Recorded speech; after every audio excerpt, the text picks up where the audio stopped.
Ce lieu, on l'appelle Port Boineau. C'était les anciennes usines Boineau. Donc on était sur une friche de 25 000 m² qui ont été en grande partie réhabilitées et végétalisées, même en totalité. Il reste encore un petit bout à faire par là-bas.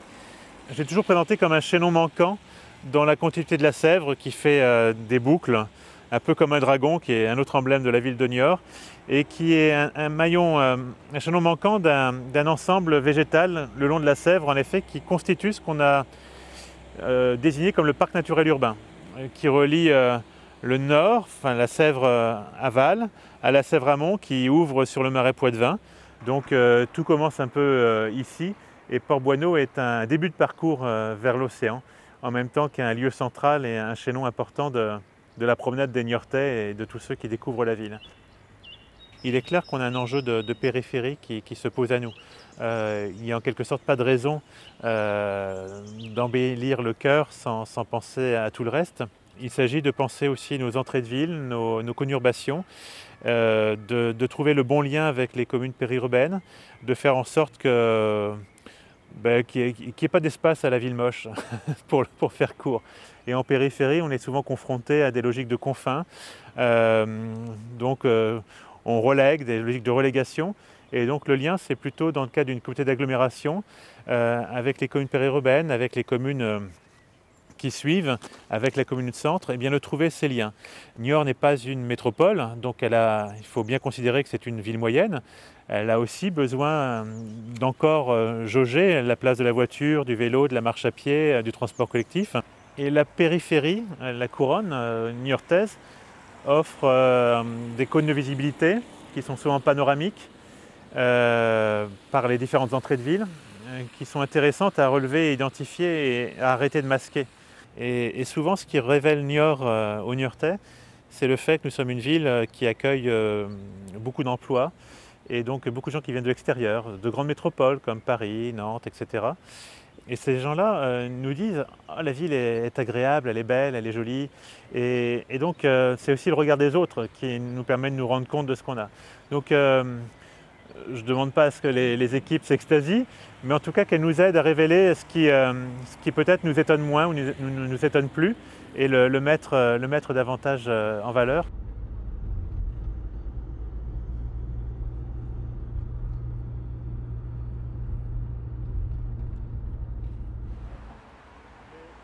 On se trouve en effet toujours à Niort, dans le prolongement des méandres de la Sèvre, qui lentement se dirige vers la mer, mais qui prend son temps, c'est pour ça qu'elle constitue le marais Poitevin.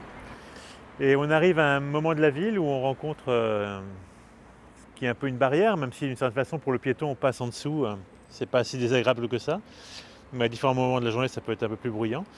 Cette infrastructure, c'est une rocade qui a une particularité, c'est qu'elle est construite en colimaçon.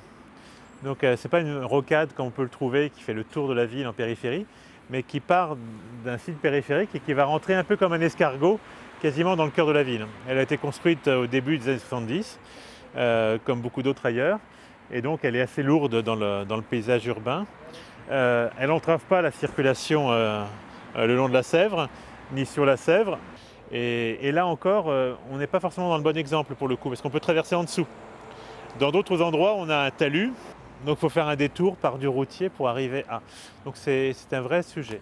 Aujourd'hui, on est une agglomération de taille moyenne, la voiture a encore sa place, il ne s'agit pas de lui donner toute sa place, elle doit cohabiter avec d'autres modes, mais c'est vrai qu'on a des enjeux qu'il faut aussi qu'on traite en termes de fonctionnalité.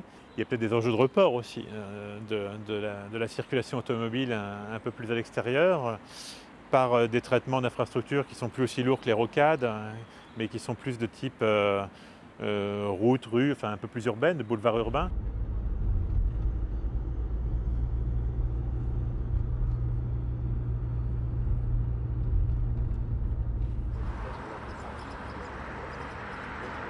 Nous sommes avenue de Nantes, à Niort, sur une entrée de ville et d'agglomération qui, comme vous le voyez, est très routière, avec des friches commerciales également, où on sent que les liaisons n'ont pas forcément été pensées à l'époque.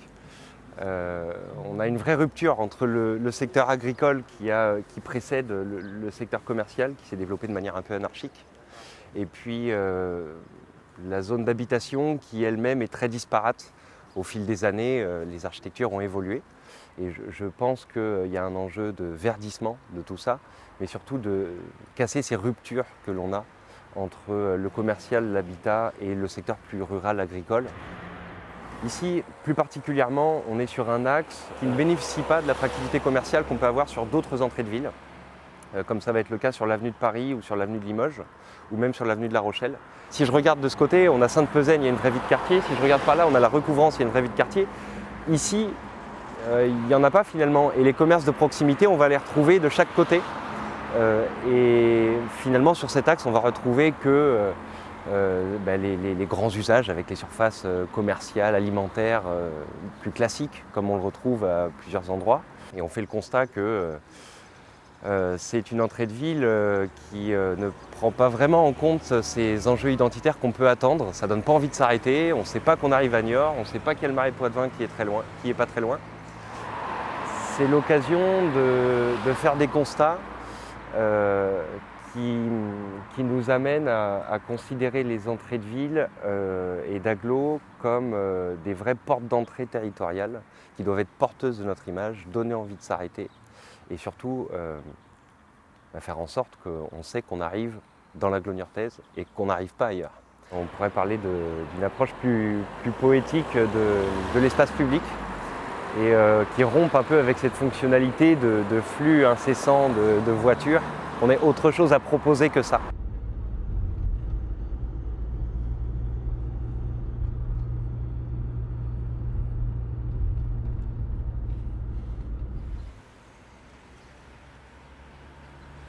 On se trouve dans le quartier de Sainte-Pezaine. Sainte-Pezaine est une ancienne commune de la proximité niortaise. Et en fait, Niort en a tiré toute cette richesse puisqu'en fait, tout le développement de la ville s'est fait sur ces ex-communes limitrophes. Et Sainte-Pezaine, puisqu'en fait, c'était des communes exclusivement rurales avec un centre-bourg qui reste encore un petit peu typique, même si aujourd'hui, il n'y a plus du tout de commerce. Et là, on se trouve sur un site où, en fait, qui s'appelle la route de Coulonges, qui traverse le quartier, qui le coupe en deux, et où on retrouve les commerces du quartier plutôt sur cet axe-là. Donc aujourd'hui, c'est une voie quasiment exclusivement routière. Elle est la seule voie de Niort, en fait, qui permet le transit au poids lourd. Là, on a la chance d'avoir juste à côté de nous le lycée horticole qui nous propose un écran de verdure. Mais finalement, les façades des maisons sont quand même assez proches de la voie et laissent peu de place en fait au végétal sur cette rue et il n'y a quasiment pas d'arbres. Les pôles d'activité économique de notre territoire, à l'échelle de l'agglomération, sont quand même très fortement implantés sur la ville de Niort, ce qui explique aussi des flux pendulaires extrêmement importants et nous engage, nous, à aussi développer des mobilités douces ou l'intermodalité aussi dans les modes de transport. On est sur un territoire attractif, c'est plutôt à nous de maîtriser je dirais, cette consommation foncière. On se targue aussi de rester une commune rurale avec une dizaine d'agriculteurs domiciliés à Niort.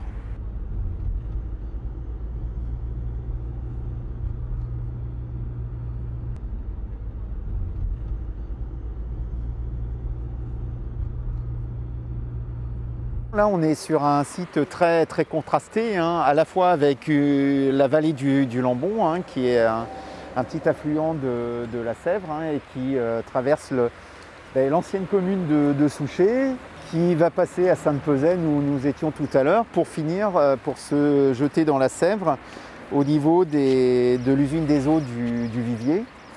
Donc aujourd'hui exploité en terres agricoles.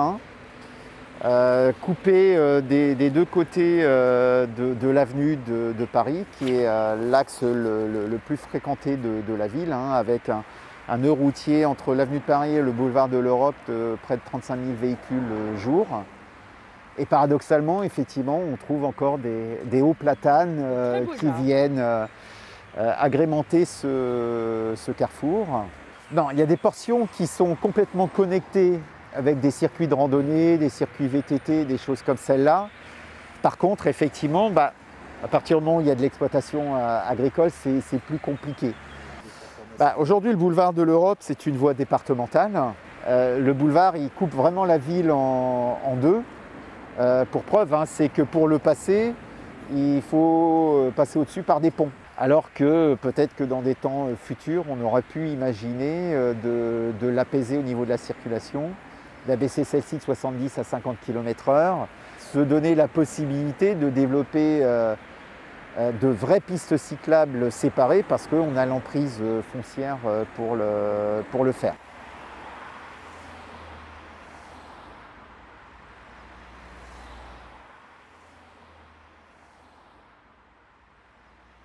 Donc nous sommes aujourd'hui à Chauray, ville rurale à l'origine, très rurale même, qui a augmenté en population en raison de la création d'une zone d'activité il y a une trentaine d'années.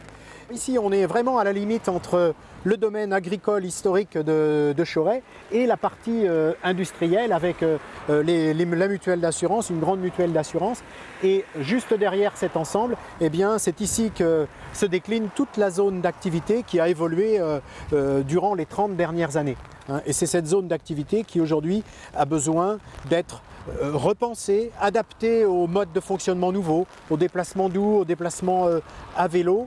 Ça c'est important, à rafraîchir également les espaces avec davantage d'ombre, des sols plus froids, des points d'arrêt, des points de repos pour la population, parce que de plus en plus nos habitants se déplacent soit à pied, soit à vélo.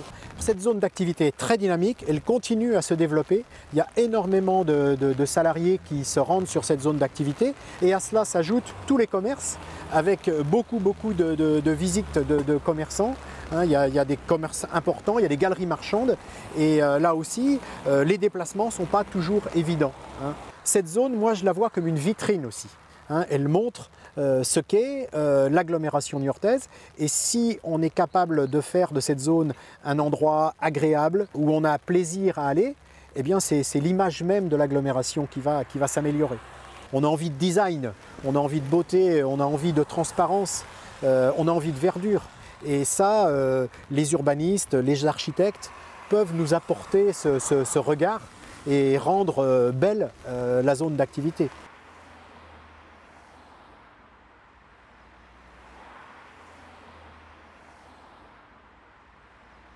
Donc là, on est en pleine campagne, en pleine verdure. C'est la particularité de la ville de Chauray.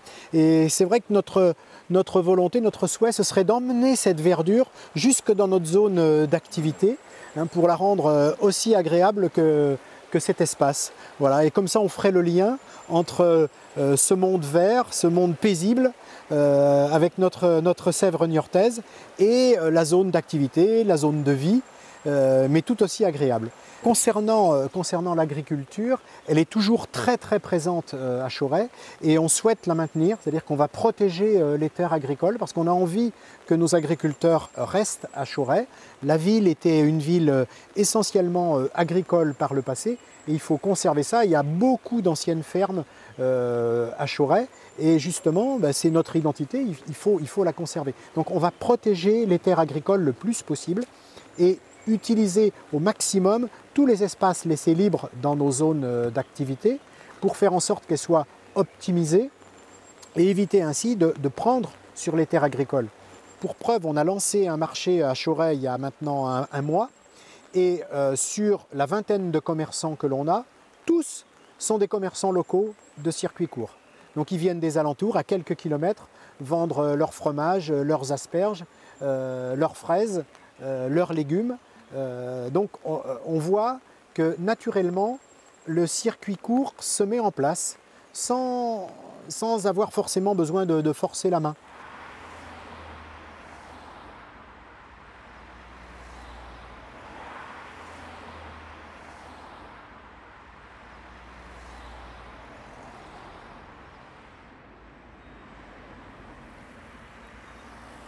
Nous sommes sur un axe particulier qui est l'entrée, la sortie de Niort et l'entrée d'Effre, la départementale 740, où peuvent passer jusqu'à 16 000 véhicules jour, sans lien de transition On quitte Niort et on passe dans Effre.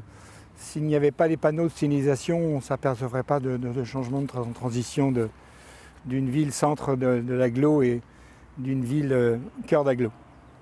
Effre, c'est 5800 habitants à ce jour. Donc en voie de développement, ville très attractive puisque on est à 7 km de la Brèche, cœur de la ville-centre. Les liaisons douces, c'est très compliqué. J'ai de moins en moins d'Effricains qui vont à Niort en vélo. La ville d'Effre, qui est un grand territoire avec 5700 habitants, a encore 75% de sa superficie en espace agricole. Donc c'est énorme. Donc on est très attaché à maintenir cet espace. L'un des enjeux aussi, c'est on a un espace derrière, c'est une friche agricole qui est un enjeu pour cette entrée de ville qui peut peut-être être demain un équipement économique avec un enjeu plutôt agricole qu'au commerce traditionnel. C'était un terrain agricole qui servait à un paysagiste pour faire du stockage de matériel et surtout de produits de déchets. Donc il y a aujourd'hui besoin d'être dépollué. Donc il y a un travail énorme. Le chemin du 3e millénaire sur lequel nous sommes, hein, donc qui fait le tour de Niort, plus encore même parce que il va jusqu'aux portes du Marais. Mais on est à l'écart des espaces de mobilité pour aller au travail. C'est une bonne mobilité touristique, loisir, mais pour l'espace travail, on descend beaucoup trop loin. Et donc pour des femmes seules, etc., il y a un manque aussi de sécurité pour ces aspects-là. On est isolé, etc. Et en matière d'attractivité, bon, comme je l'ai dit tout à l'heure, on est proche de la ville-centre. En bus, on est à un quart d'heure de la place de la Brèche, donc bus gratuit, je le rappelle. Et puis on a l'ensemble des services et commerces nécessaires sur notre territoire. Donc les médecins, bien sûr, pharmacie au pluriel, commerce de bouche, quelques médecins spécialistes, plus de 40 associations sur notre territoire qui rendent cette ville très attractive.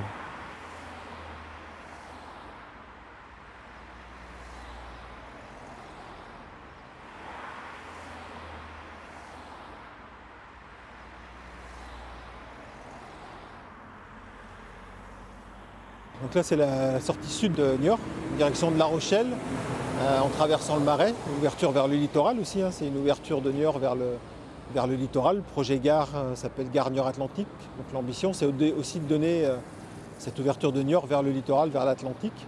Donc un axe structurant de sortie de Niort qui invite à aller dans le Marais. Donc on retrouve quelques marqueurs paysagers avec des espaces verts, des alignements d'arbres. On retrouve notamment le peuplier qui est le deuxième arbre du Marais après le frêne. Aujourd'hui c'est un axe là aussi très structuré quand on arrive sur Niort, très circulant. À la jonction entre deux communes, donc une commune, la commune de Niort, commune de ville-centre, et puis la commune de Bessines, qui est une commune aujourd'hui bicéphale avec une partie très commerciale, avec un projet en face qui devrait pouvoir sortir là aussi avec une partie économique et une volonté d'avoir un parking relais en entrée, donc d'intermodalité qui permettra de poser la voiture et de prendre les bus ou le vélo pour se rendre dans le centre-ville ou sur la zone commerciale. Donc là il y a un projet d'aménagement et on est sur un secteur d'enjeu fort puisque le parc naturel du Marais Poitevin, dans le cadre de ses différentes études et de sa charte, avait préconisé quelques modalités d'aménagement de l'entrée de ville, repérant qu'ici, ça se jouait, c'était la jonction Porte du Marais. Ce qu'on attend plutôt des équipes Europan, c'est qu'elles nous proposent des principes d'aménagement, peut-être de structuration de maillage dans un premier temps, ou quelle est l'infrastructure végétale qui pourrait marquer ça, qui pourrait être suivie dans un deuxième temps par de la réorganisation, du remembrement, mais qui peut être qu'à plus long terme. Mais comment à court terme, déjà, on pourrait retrouver ces marqueurs identitaires qui sont vraiment recherchés par l'ensemble des élus et d'une partie de la population aussi.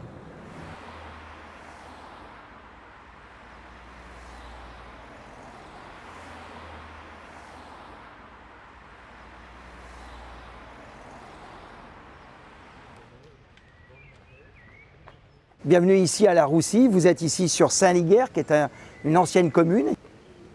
Vous êtes aux portes du Marais Poitevin Le Marais Poitevin, on commence pratiquement ici à la Roussille. Vous êtes là derrière vous, vous avez l'avant-dernière écluse avant d'arriver à Port-Boineau. Vous êtes ici à peu près à 3 km, 4 km à vol d'oiseau de Port-Boineau. Et déjà, on voit, par rapport à ce que l'on voit ici, l'étendue que l'on voit ici, des zones très calmes, une rivière très calme. On est déjà sur une zone de marais et on va très rapidement quitter après les méandres. On a 2 grands méandres, retrouver une autre écluse et à partir de là, véritablement, on arrive sur la zone d'expansion de crue et véritablement sur la zone du marais. Voilà. C'est la seconde zone humide de France. Donc on a tendance à l'oublier avec cette partie bucolique, les barques, les bateliers, les ceci, les cela. C'est une zone extrêmement vivante en biodiversité. Voilà. Alors voiture qu'on aimerait moins bien présente bien sûr, mais bon petit à petit les choses vont également, les gens commencent à changer, on voit plus de vélos, on voit beaucoup plus de covoiturage, il faut que les gens s'habituent, on avait des activités économiques tournées vers le tertiaire, des développements pour une ville de 60 000 habitants, des développements de transport en commun qui n'étaient peut-être pas encore bien à propos. Donc tout ça s'améliore, bien évidemment. Les enjeux, on les connaît, ils sont importants pour que toutes ces nuisances, on les ait moins et qu'on puisse profiter de tout ce cadre naturel et de toute cette vie naturelle qui a un véritable atout, qui est extraordinaire.